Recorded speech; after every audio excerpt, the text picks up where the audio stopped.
Yo, what's going on? It's Terrell, Hall of Fame, D-Line, TBKC, all that other good shh. Yes, it's hot as all get out here. Time for me to do my damn cardio and sweat, trying to stay young for y'all. Anyway, I'm going to address this whole exotic thing again, and I'm just telling y'all why I'm not moving on certain positions. It's not to make anybody look bad. I keep saying this.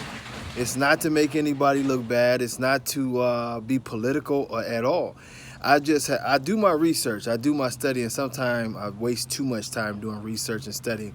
But the one thing I will tell you, and I believe this to be true wholeheartedly, is that there is no way possible that we can make a breed better by promoting and going forward with bad genetics and dogs that have bad genetics. I've talked about the dwarfism. I've talked about the Down syndrome. I've talked about the other chronic bone disfigurements and ailments with the ligaments and the issues with the heart murmurs and all the different things that make some American bullies and a lot of exotics, die early and live horrible lives. It is our decision, and we are definitely sticking to that decision, that the reason we're going forward with the American Bully is because we have enough very, very good stock to go forward with.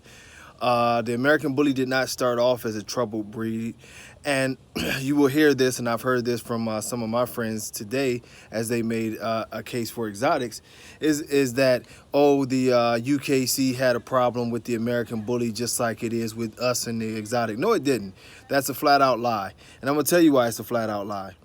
The UKC did what they did to be respectful towards the pit bull, and they did it to hold the integrity high of the pit bull.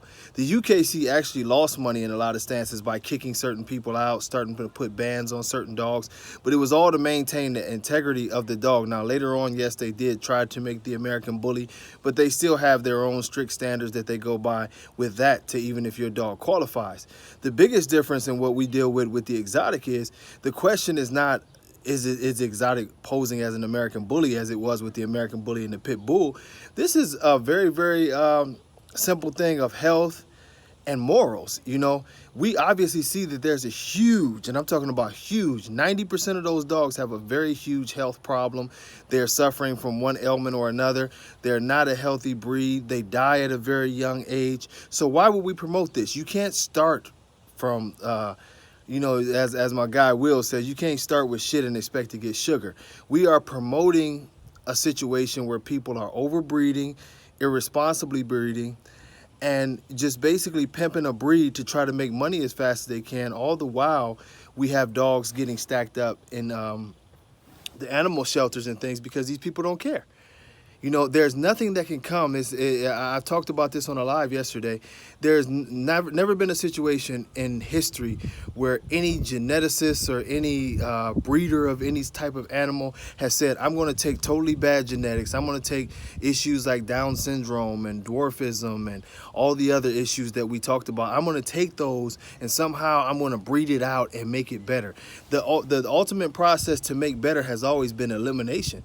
We don't owe it to have to make a class or a place for bad dogs. Bad dogs or bad breeding tendencies should be put into extinction, not making an excuse or a place for them. We've done nothing but damage. The American Bully was started off with dogs like Cairo and Juan Gotti, and then we saw the Remy's and the Pacos. These were very good, very well structured, healthy dogs.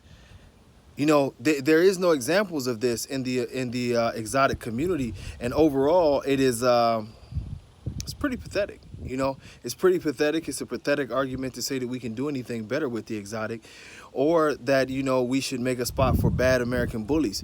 If we are going to make our breed respectable and not be laughed at around the world as a community that breeds screwed up dogs and overbreeds screwed up dogs, we have to start eliminating these dogs. We have to stop giving them paperwork. We have to start making a bigger push to fix, spay and neuter these dogs and get these people out of the way. Teach more responsible breeding instead of breed until we get something that we like. That is not fair to the dogs. It's not fair to the community that has to deal with all the rejects, and it's pretty sad to see so many of them get put down. I'm just being honest here. when we look at things like the ailments of Down syndrome, you know, there's medical professionals, the best in the world, some of the smartest people in the world, who are studying to try to find ways to alleviate, you know, Down syndrome, and you know, make things better for those who may have it, or even to stop it possibly from happening at an early, you know, at an early stages of pregnancy and different things like that. There are studies to try to find a way to fix these problems, you know, and I'm not being insensitive, but you know, I mean, even as people, we have ailments, and it doesn't mean we're going to discriminate. But to be honest, you know, for people who have had kids with Down syndrome, and for people who've had, you know, to deal with the ailments of dwarfism, you know, some of them live great lives, but a lot of them will tell you it's a lot that comes along with this that they would have rather not had to deal with. But since they deal with it, they make the most of it. As breeders, we are in a position to where we have the opportunity to say, you know, we can be a little bit more cutthroat. We're not dealing with humans here. We're dealing with dogs here, and we're actually selecting how we breed. So we should be a lot more cutthroat, as to say we will not use certain things to put these genetics back into a gene pool and risk ruining more and more puppies. It's just that simple. But for some reason now we have a push to promote it, and everybody has a right to do what they want, and everybody has a right to breed. Well, if you have all these rights to push bad dogs, to push bad ailments, to push all the bad things that have destroyed this community and made us a laughing stock around the world, those of us who care about the health and the maintenance of our breed and getting our breed on track to actually become a breed, and I'm speaking of the American Bully, we have the right to be disgusted with the way that people have bred dogs, the way that people have had a total disrespect for, you know, proper knowledge of dogs and proper breeding tactics. Excuse me, choking on it, and being, you know, discretionary at what we do. This is not anything about a political debate. This is about doing the right thing. Breeding unhealthy dogs, breeding sick dogs, breeding dogs with abnormalities. It should never be a place made where this is acceptable, and we don't have to have classes for it. We don't have to go over the top with it. This is just wrong, and at some point we need to say it's wrong, and that involves the American Bully community and definitely the exotic community. These dogs with these abnormalities just need to be fixed, and we need to move on to healthier generations after generations.